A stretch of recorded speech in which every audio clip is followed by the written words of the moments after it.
Qui ne s'est jamais demandé ce qu'était l'âme, la spiritualité, l'ego, la place du libre arbitre, le sens de la vie, le sens de sa vie, si la mort était une fin, un ailleurs ou un passage, bref, toutes ces questions taboues, en tous les cas vite cataloguées de perchés, dont nous aimerions bien avoir tout de même des pistes de réponse.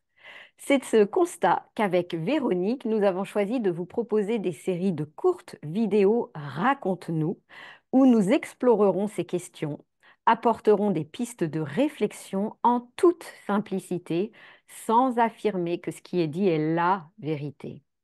Ces vidéos s'enrichiront de vos questions et de vos partages que nous attendons très nombreux en zone de commentaires. Mais avant de démarrer, présentons-nous très rapidement. Je suis Véronique Homans. J'aide les personnes à se libérer de leurs émotions avec diverses techniques afin d'ouvrir une porte qui puisse leur permettre d'élever ou d'élargir leur conscience. J'anime des formations, des méditations et j'harmonise également des lieux.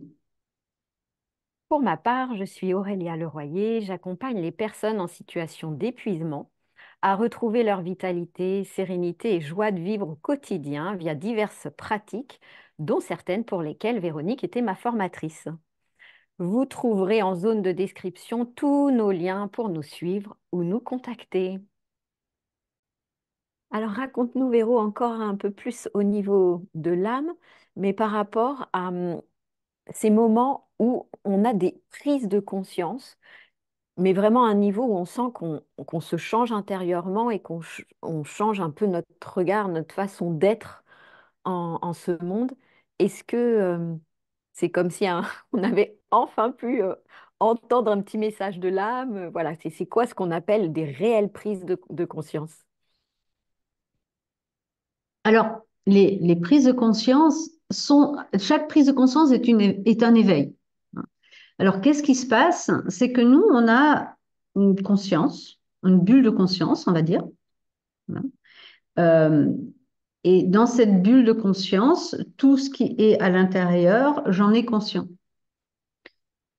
Les prises de conscience, c'est quand ma bulle de conscience s'agrandit. Alors, elle ne s'agrandit pas tout seul, même si parfois certaines personnes disent, oh, j'étais en train de passer l'aspirateur et pouf, ça s'est fait.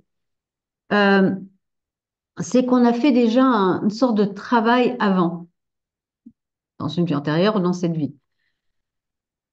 Euh, Avec la méditation, par exemple, ce qu'on va faire, c'est qu'on va sortir de notre bulle de conscience pour aller dans une conscience qui pour nous est encore abstraite.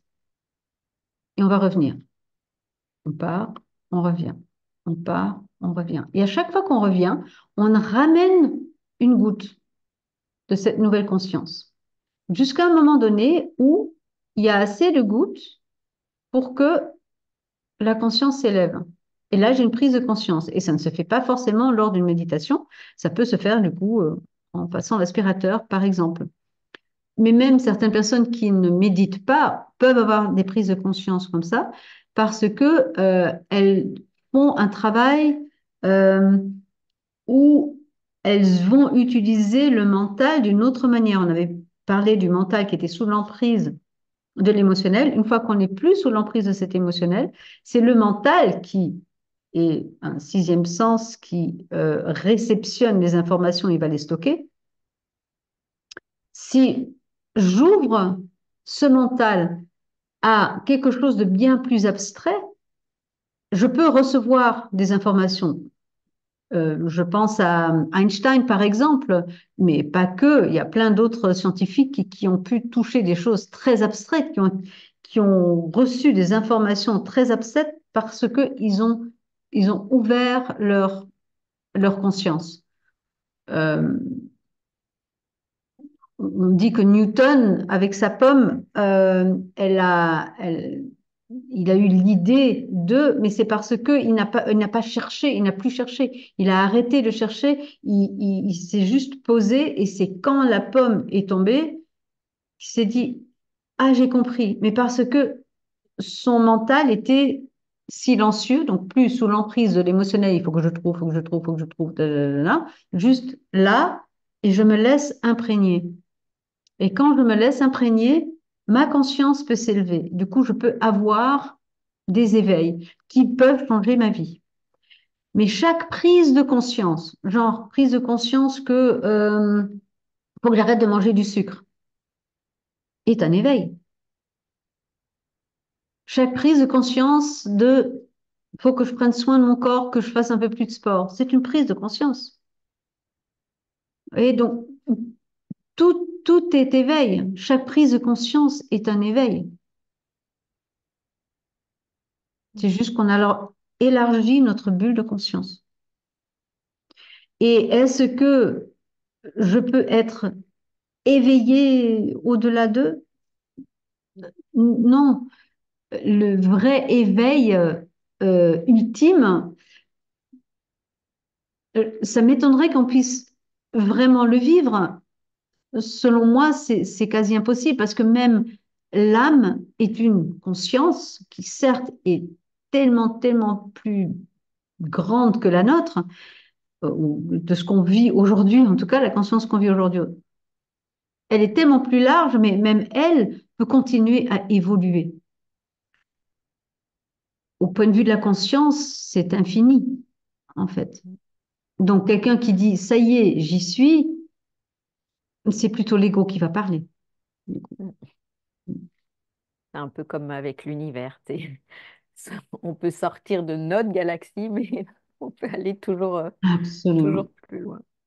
Absolument. Et au départ, on pensait que c'était nous, le Soleil, on était l'univers, et après on a vu que ben non, on ne fait que partie d'un système solaire, qu'on fait que partie d'une galaxie, on fait que partie d'un univers avec des millions de galaxies, des milliards de galaxies. Donc, d'accord. Ben, c'est exactement pareil avec la conscience. Mm. Mm. Merci, Véro.